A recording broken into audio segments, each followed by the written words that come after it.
आपको घर का रेंटल पे करना है, आपको बिजली के बिल, पानी के बिल, आपको सारे बिल पे करने हैं। और अगर आप बीवी बच्चों को साथ लेके जा रहे हैं, भूल जाइए कि आप कोई बिजनेस बिल्ड कर पाएंगे। इस चीज को दिमाग से निकाल दीजिए, इट्स आउट ऑफ क्वेश्चन। तो जो लोग माइग्रेट करके ऑस्ट्रेलिया, अमेरिका, कनाडा, इंग्लैंड कहीं भी अगर जा रहे हैं, उनको अपॉर्चुनिटी मिल रही है, तो मेरी एडवाइस ये है, सस्ती जमीन पे रहते हुए बिजनेस पहले बिल्ड कर लें। पीआर को होल्ड करें। पीआर उन्होंने अगर दे दी है आपको, तो इसका ये मतलब नहीं कि कल पहुंच जाइए। आपके पास अभी 5 साल हैं जाने के लिए वहां पे, 5 साल हैं। आप अभी 2 साल बिल्कुल ना जाएं। आप इस फैंटेसी से अपने आप को निकाल दीजिए। फैंटेसी है बेसिकली लोगों की ये। तो आप लोग 5 साल बाद चले जाइएगा, 2 साल बाद चले जाएं, 3 साल बाद चले जाएं, थोड़ा वेट कर लें, पहले बिजनेस बिल्ड कर लें अपना। आप अपना बिजनेस पाकिस्तान ही से बिल्ड कर सकते हैं, वहां से बिजनेस नहीं बिल्ड होने वाला। आपके ऊपर सर पे एकदम टिंड कराते ही आपको ओले पड़ने हैं सर पे। वहां जाते ही आपने एकदम उबर चलानी है और घर के खर्चे पे करने हैं, बीवी और बच्चों के खर्चे पूरे करने के लिए उबर चलाएंगे आप। जितनी देर में आपको कोई जॉब मिलेगी, जब जॉब मिल जाएगी तो खत्म, एंड। कोई बिजनेस नहीं होने वाला, क्योंकि वो 13-14 घंटे का एक साइकिल है डे टू डे का। 13-14 घंटे रोड पे और जॉब पर, दो चीजों पे लगाने के बाद जब घर पर आएंगे, आप एग्जॉस्ट हो चुके होंगे, आपकी बैटरी खत्म हो चुकी होगी। बिजनेस नहीं, बिजनेस कद्दू बिल्ड करेंगे आप वहां पे, बिजनेस नहीं बिल्ड होने वाला। बहुत गलत स्ट्रेटेजी उन लोगों की जो ये कहते हैं कि मैं ओवरसीज जा रहा हूँ, कनाडा जा रहा हूँ, वहां से बिजनेस बिल्ड करूंगा। Forget about it. अब आइए सोल्यूशन। सोल्यूशन ये है, जो ओवरसीज रह रहे हैं, अब वो कहते हैं जी हम तो ऑलरेडी फंस गए हैं, हमारा क्या होगा। पासपोर्ट आ गया हाथ में, जाइए बैग पकड़े, पाकिस्तान जाइए। 2 साल अब पाकिस्तान में। शौक है ना आपको लोकेशन इंडिपेंडेंट बिजनेस बिल्ड करने का, शौक है आपको, तो बैग उठाइए, जाएं पाकिस्तान। गुर्दे होने चाहिए इतना बड़ा स्टेप लेने के लिए। बीवी बच्चों को सबको डालें, चलो बेटा बिस्तर उठाओ, पाकिस्तान। 2 साल के लिए। बिजनेस 2 साल लेता है आपका बिल्ड होने में। ऑनलाइन हो, ऑफलाइन हो, कोई भी हो, साल 2 साल तो लग जाने हैं। तो 2 साल के लिए पाकिस्तान जाइए। सस्ती जमीन पे बिजनेसेस बिल्ड होते हैं का बच्चा। और 40 साल वाले की पार्टनरशिप जो मैं आप सब लोगों को एक्सप्लेन करता हूँ, मोटी मोटी छोटी मोटी का कॉन्सेप्ट ये है कि जो महंगी जमीन पे रहने वाले हैं उनको मोटी मोटी चाहिए, और जो सस्ती जमीन पर रहने वाले हैं वो छोटी बोटी में ही अपने आप को अनलॉक कर लेते हैं। तो 20 साल के बच्चे के साथ जब आप पाकिस्तान में किसी के साथ पार्टनरशिप करते हैं, तो 20 साल का बच्चा $500। और यही तो चाहते हैं आप, क्योंकि जब वो उड़ेगा, उसका पेट भरा होगा, तो वो फ्रॉड नहीं करेगा आपके साथ, वो आपको चूना नहीं लगाएगा। उसका पेट भर गया, $500 आ रहा है, उसको जरूरत ही नहीं रही कि वो आपको चूना लगाए या फ्रॉड करे या आपके साथ कोई गड़बड़ करे।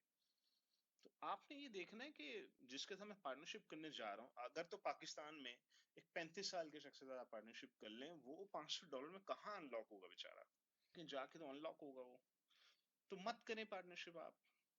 तो इसलिए मैं बार बार ये चीज दोहराता हूँ कि पार्टनरशिप्स की जो वाइबिलिटी जो मुझे दिखती है, वो है बाबों की पार्टनरशिप बच्चों के साथ ही होनी चाहिए। अब मुझे लंदन में दो बाबे मिल गए जी, हम दोनों पार्टनर हैं। मैं आप उनको यही समझा रहा हूँ कि आप बहुत बड़ी मिस्टेक की है, ये पार्टनरशिप वाइबल नहीं है। दो बाबे, एक तो दो बाबे 40-40 के, पहले ही घंटे बिके हुए हैं, पहले ही बिके हुए हैं, पूरे बिके हुए हैं दोनों। ऊपर से दुनिया की महंगी तरीन जमीन पे आप बैठे हैं और आप कह रहे हैं जी हम बिजनेस बिल्ड करेंगे इसका। बिजनेस में चले कहता हूँ, $2,000 भी अगर आपने कमा भी लिया, बहुत बड़ा तीर मार लिया, $1,000 दोनों के हिस्से में आएगा, आपके तो मुंह में बोटी पूरी नहीं पड़ेगी आपको। लंदन में रहने वाले को $1,000 मंथली अगर बिजनेस में आना शुरू हो जाए, तो उसका क्या, उसका तो आप इन्वेस्टमेंट कर रहे हैं घोड़ा या यूनिकॉर्न या गोरिल्ला या जो भी मैं कहीं से निकाल के ला रहा हूँ, प्रोडक्ट मैं निकाल के ला रहा हूँ, सोचो ठीक है, उनकी तो वाइबिलिटी मैंने बना दी, अदरवाइज नॉट वाइबल। आप सिडनी में रहते हैं और आपने एक दूसरे भाई साहब के साथ पार्टनरशिप कर ली, गलत, ये पार्टनरशिप वाइबल नहीं। आप न्यूयॉर्क में दो पार्टनर हैं, गलत, ये वाइबल नहीं है, ये पार्टनरशिप, ये फेल हो जाएगी। It's likely going to fail. जो वाइबल पार्टनरशिप्स हैं वो सिर्फ ओवरसीज पाकिस्तानियों की, पाकिस्तानियों के साथ, ये है वाइबल। वो भी एज डिफरेंस के साथ। आपने बोटी का साइज देखना है। पाकिस्तान वाला बच्चा $500 बोटी मुंह में आएगी तो वो खुश हो जाएगा, उसका पेट भर जाएगा। आपके हाथ में कम से कम 3-4-5 हज़ार डॉलर मंथली आएगा, तो कहीं जाके आपको एहसास होगा जी वाकई को बोटी आ रही है, कुछ मुंह में आ रहा है। और वो कैसे अचीव होगा, वो आएगा सिर्फ एफबीए पीएल से या एफबीए फ्रीलांसिंग से। ये दो वो एरियाज हैं जहां मुझे बोटी बड़ी नजर आती है। बाकी छोटी छोटी छोटी छोटी 50 बोटियां, आपको तरह तरह के ऑप्शंस हैं। किंडल पाकिस्तानियों को करने दें, ओवरसीज पाकिस्तानी ना पड़े अभी किंडल के चक्करों में। बाकी जो ड्रॉप शिपिंग हो गई, एफबीए होलसेलिंग हो गई, ये सारी छोटी छोटी बोटियां हैं। 500, 1000, 1200, $1500 भी कमा लेंगे आप मंथली। ओवरसीज पाकिस्तानियों का पेट नहीं भरेगा उससे, बोटी मुंह में पूरी नहीं पड़ेगी। तो इन चीजों को आप समझ लें।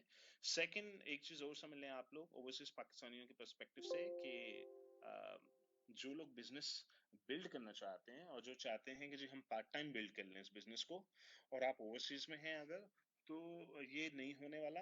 आपको बहुत एहतियात से अपने घंटे सबसे पहले कंजर्व करने होंगे। अगर आप जॉब करते हैं तो बॉसेस को बोलें कि आपको पार्ट टाइम जॉब पे शिफ्ट कर दें। अगर आप पार्ट टाइम जॉब पे शिफ्ट हो जाते हैं, कुछ घंटे बचा लेते हैं, आप उन घंटे को यूज करें और मोटी मोटी टारगेट करें। मोटी मोटी सिर्फ दो जगहों पे है, एफबीए पीएल के अंदर है। मोटी मोटी से मेरा 3000, 4000, $5000 का पोटेंशियल है। मैं ये नहीं कह रहा कि बन जाएंगे, पोटेंशियल है। और एफबीए फ्रीलांसिंग एक ऐसा एरिया है कि जो बगैर इन्वेस्टमेंट के बिल्ड हो जाता है, क्योंकि it's all about skills and knowledge. Skills gain कर लें, फ्रीलांसिंग सर्विसेज ऑफर करना शुरू कर दें अमेरिकन प्रोफाइल के साथ, अमेरिकन एक्सेंट में। जब आप अपने क्लाइंट के साथ बात करेंगे तो आपका क्लाइंट खुशी खुशी प्रोजेक्ट आपके हाथ में दे देगा। वहां पे आपकी बड़ी बोटी बनाने के चांसेस ज्यादा हैं। दुबई में रहने वाले हैं, मुझे नहीं समझ आता दुबई में क्यों अपनी जिंदगी खराब करते हैं आप लोग। अगर एक शख्स की उम्र 22 साल है, उसको दुबई में जॉब मिल रही है 3000 दिरहम की, मेरी सजेशन ये है कि उसको रिजेक्ट करें। किसी ऐसे मुल्क में आप ढूंढ लीजिएगा जॉब जहां पीआर का चांस हो आपका। दुबई में रहने वाले महंगे मुल्क में रहते हैं, पीआर का कोई चांस नहीं है, पासपोर्ट का कोई चांस नहीं है। आपको 10,000 दिरहम, 12,000, 15,000 दिरहम की भी अगर जॉब मिल गई एंड पे, 3, 4, 5 हजार दिरहम अगर आपने बचा लिए हैं, वो लेट से आप पाकिस्तान भेजते हैं, 2 लाख रुपए पाकिस्तान भेज रहे हैं, इससे ज्यादा बेहतर बिजनेस पाकिस्तान से बैठकर बिल्ड हो जाता है। तो महंगी जमीन पे रहने का नुकसान है कि आप महंगी जमीन पे रह रहे हैं, 14 घंटे काम कर रहे हैं, घंटे बिक चुके हैं, कुछ इतने घंटे बचे ही नहीं कि आप कोई बिजनेस बिल्ड कर लें। तो आप तो पैरालाइज हो गए ना, आप तो लूप में फंस गए। तो लूप तोड़ने का एक ही सोल्यूशन है। अभी मुझे किसी ने मैसेज किया, जी सनी भाई मेरी जॉब हो गई दुबई में, मैं जा रहा हूँ, आप बताएं मुझे जाना चाहिए। मेरा एक ही सवाल, उम्र बताओ सबसे पहले मुझे अपनी। उसने पता नहीं शायद मुझे 30 साल उम्र बताई अपनी। मैंने सेकंड सवाल, शादीशुदा है, बच्चे हैं? जी बिल्कुल शादीशुदा हूँ और बच्चे भी हैं मेरे। मैंने कहा ये जॉब वाइबल ही नहीं है। 4000 दिरहम में जब आप दुबई में रहोगे, 1000, 1500 दिरहम बचा के 60, 70, 80 हजार, 1 लाख रुपए भी अगर आपने फैमिली को भिजवा दिए, उससे ज्यादा प्रॉक्सी मार्केटर कमा लेते हैं ग्रुप में पाकिस्तान में। आप अपनी जिंदगी खराब करने जा रहे हैं। Forget about it, it's not viable.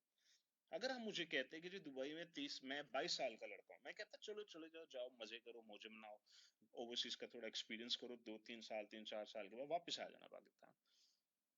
अगर आप मुझे कहते जी मैं 40 साल का बाबा हूं और मेरे बीवी बच्चे हैं और मुझे दुबई में जॉब मिल रही है 40,000 दिरहम की, घर, बच्चों का पेड, स्कूल पेड, सब कुछ पेड, लग्जरी के साथ मिल रही है, मैं कहता बिल्कुल जाइए, आप बिल्कुल जाएं, आप ही के लिए तो है ये। तो अपनी एज, महंगी जमीन, सस्ती जमीन, बड़ी बोटी, छोटी बोटी, ये चार चीजें बहुत इंपॉर्टेंट है आप लोगों के लिए।